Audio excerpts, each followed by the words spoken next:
Good afternoon, everybody, and welcome to this presentation as part of the SEAI Energy Show 2021. In this presentation, we're going to look at wood fuel and biomass fuels in terms of their quality and in terms of sustainability to ensure that they can be used as a reliable fuel to meet the challenges of the coming decades. So my name is Noel Gavigan. I work with the Irish Bioenergy Association, and I'm also the auditor of the Wood Fuel Quality Assurance Scheme. So first off, in terms of bioenergy and where it's or how it's currently used, worldwide bioenergy accounts for 2/3 of all renewable energy sources. So when you add up all the other sources such as hydro, wind, solar, geothermal, bioenergy contributes twice as much as all of those put together. So it's a very important fuel to the worldwide economy. Much of that is for heating and for cooking. In terms of the European context, out of all energy used in Europe, bioenergy counts for a little over 10%. The other renewables together account for a little over 7%. So it is a critically important aspect of energy and renewable energy. And as we look to meet the challenges of the future, it is extremely important that we look at how we can maximize the output out of all the resources available to us.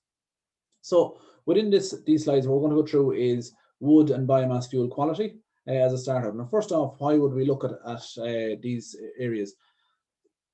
The critical components of requiring good quality material is, first of all, consistency, that it's reliable, it's something that you know what you're getting, and it's something that you can design equipment around that is able to operate and use it efficiently. So when we look at the boilers and the appliances, the stoves and everything else that's out there to use biomass, they need to have reliable fuel in terms of quality, in terms of the moisture content and other aspects that we'll go through in a few minutes, in order for them to be able to efficiently convert the energy into heat or electricity or whatever else is needed for, in order for there to be clean combustion, so you limit the emissions of potentially harmful products of combustion, and that you protect the appliance so that it's not going to damage the boiler or the stove that you have. So it is critically important that we have the correct fuel to use in the correct appliance. So obviously, if you have all that, it presents itself as value for the consumer in terms of the energy efficiency, in terms of protecting the appliance, and it forms the basis of why you would need good quality material. The quality of all biomass fuels are covered under the EN-ISO standard at 17225, and there are 9 parts to that, each describing different aspects of and different types of fuels that can be used. So depending on what we're actually looking at, you can pick out the particular part and use it. So the Wood Fuel Quality Assurance Scheme was set up by ourselves, the Irish Bioenergy Association, along with our members in 2009. We received great assistance from NSEI, from SEAI, the Department of Agriculture and Waterford IT, as well as our members. And since that time, we've continued to receive support from the Department of Agriculture to promote the scheme. And we have, as it stands, 30 certified suppliers around the country, supplying firewood, supplying wood chip, briquettes and pellets. So the map you see on the right-hand side of your screen there is the map we have on our website. So if you want to find any supplier, you can click on that map, and you can click on the individual part of the country you're in and any of those pins, and you can find out who they are and what materials they supply.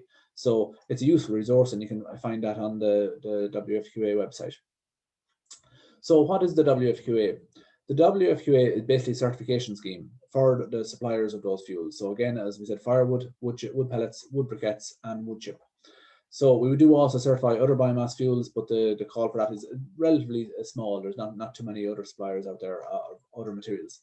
So we certify all of those fuels against that standard, the 17225, to the relevant part. And the scheme itself is administered by the Irish Bioenergy Association, as it has been from the start. I have mentioned already, we received the support from the Department of Agriculture in that. So we have a steering committee, which is made up of fuel suppliers and other representatives and stakeholders, and it's chaired by Eugene Hendrick. The WFQA itself, is just at the second year of a 5-year strategic plan, where we're looking to develop much wider membership, and we're looking to enhance the WFQA, some of which I'll go through later on in this presentation, in terms of sustainability and other aspects. So we have nationwide membership, and it's possible to find a fuel supply that's certified anywhere in the country under the WFQA. So what certification means, going back to that original slide, we're looking at reliable fuel, something that you know what you're getting. You get from that, you will then get efficient combustion, you'll get clean combustion, it will protect your appliance, and it is, all of those things are vital, obviously, to enhance consumer confidence. One of the aspects we do see in terms of the industrial uses, in terms of the domestic uses, is that people are always asking the question, where are we going to get fuel and how are we going to know that the fuel is correct? Because if you're buying kerosene or something else, there's standards in place.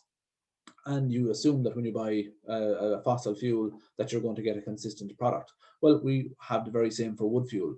And it is very important that when somebody is going out into the market to perhaps invest in capital, invest in a boiler, that they know that there is the backup there of the fuel supply.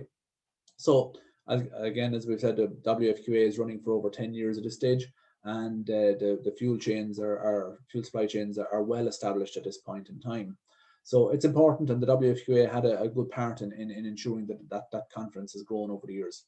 The next aspect of the WFQA, which I'll go into further on in later slides, is sustainability.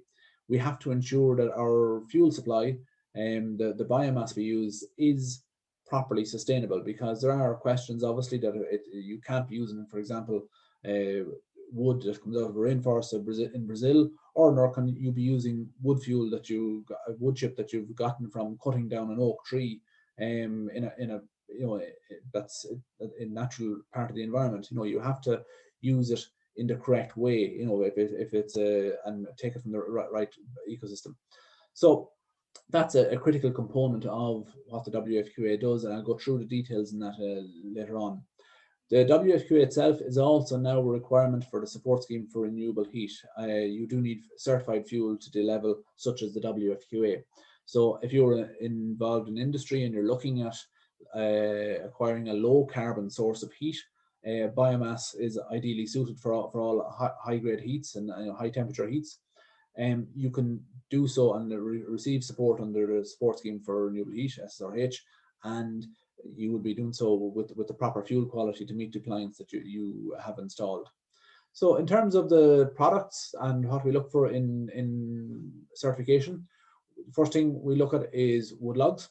So firewood is obviously one of the oldest fuels available, and in the quality aspects of that, people will always talk of seasoned logs, and that the moisture content is, as ever, critically important. So we have within the scheme that everybody must produce firewood to under 25% moisture content. We are looking at moving that to under 20% as standard in the coming years. And we've also worked quite closely with the different departments in the Department of Environment, where we're looking to make that a regulatory matter, so that firewood is one of the few, and wood fuels are one of the few fuels out there that don't actually require by law a standard, and we're looking to that they will need that. And that helps to protect both the consumer and the marketplace. So the other thing in wood logs you tend to see a lot of discussion about is hardwood and softwood. Both are equally good fuels, but one is just a denser product, the hardwood, and for that reason many people would prefer it. But softwood is far more available and is a different cost value as well. So it depends on what you want to use it for, but there are various aspects of it, or various types of firewood that you can use. Again, within the standard itself, you look at things like the size and the length, and that can make a difference in terms of the stove you use. And some people like a certain size of logs for the appliances that we have. So consistency and also labeling, and that people, when they're buying a pack size, if it's 7 kilos, it's a 7 kilo bag, things like that are very important, obviously, for consumer confidence and ensuring that you're protecting the consumer's interests. The next product we'd look at is wood pellets. And wood pellets are generally made from sawdust. We obviously, within our forestry system, the trees are grown to produce lumber, and that's where the highest value is for the forestry, and producing lumber that you then use for construction. It's a sustainable, renewable source of construction material. It's a very useful material, and it's been obviously used for a very long time for that. So that's why we've planted most of our commercial forests for that material. And then out of that, we have a lot of sawdust when we saw that material. So from that sawdust, we can make wood pellets. So really what you're looking for that is that the dust levels or fines is very low, so that it doesn't interfere with combustion. And generally we're looking at less than 1% fines level. Or sorry, we're always looking at 1%, less than 1% of fines level. And we're also looking at the moisture content. It should be 8%, in around 8%. You can have it as high as 10, but most of the people will keep it around 8%. And that maintains the pellet's hardness. The other thing we would look at is ash.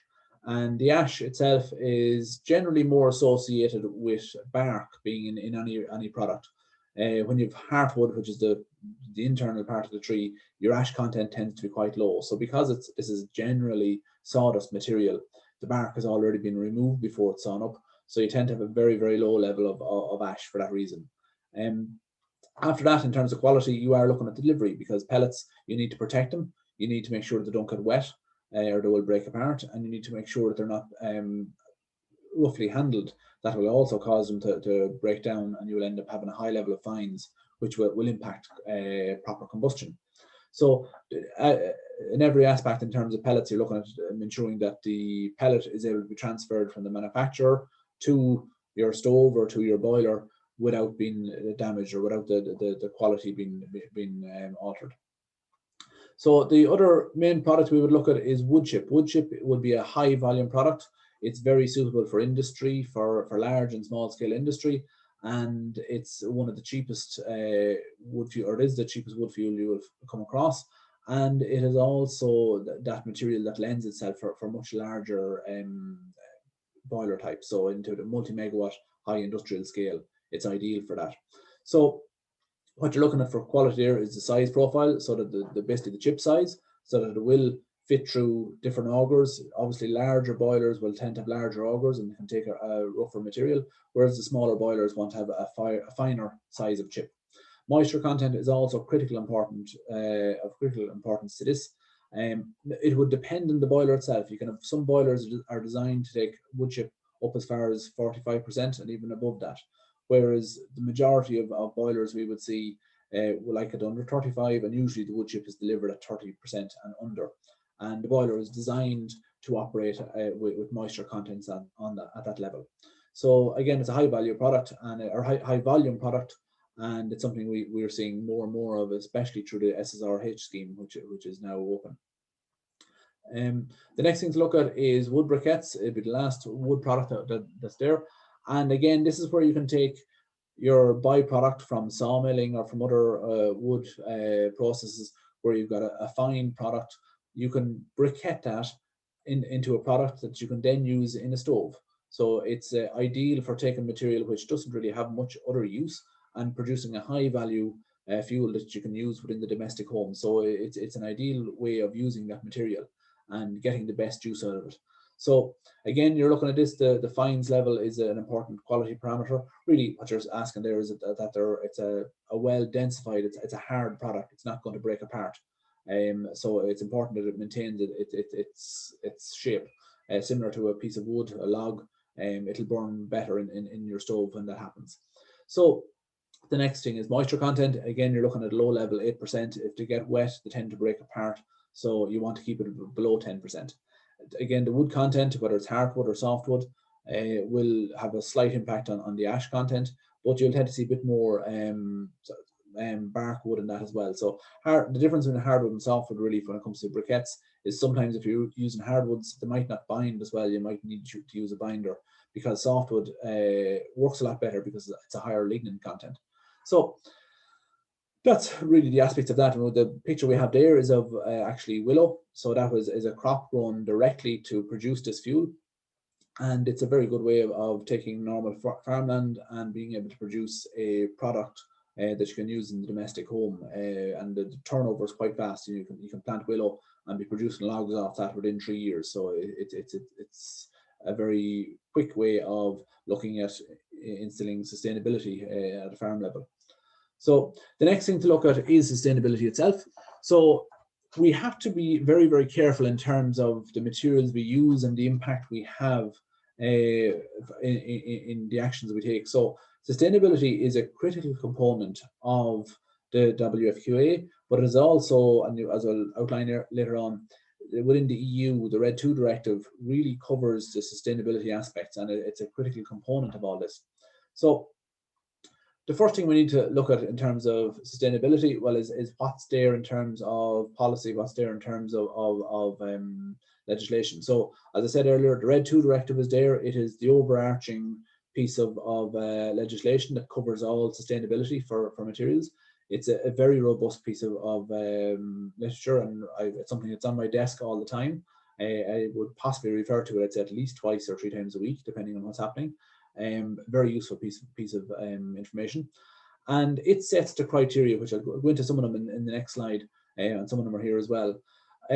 Also, to go along with that, the SEAI have produced their own report, the EcoFIS report on sustainability of biomass, which is also an interesting read and very useful. It condenses a lot of what's in the RED II directive in a much more readable format, so it is well worth having, and it's something that we also use as well. In terms of sustainability criteria, there is those criteria within the SRH that you need to meet. Again, you're bound to meet the RED II directive.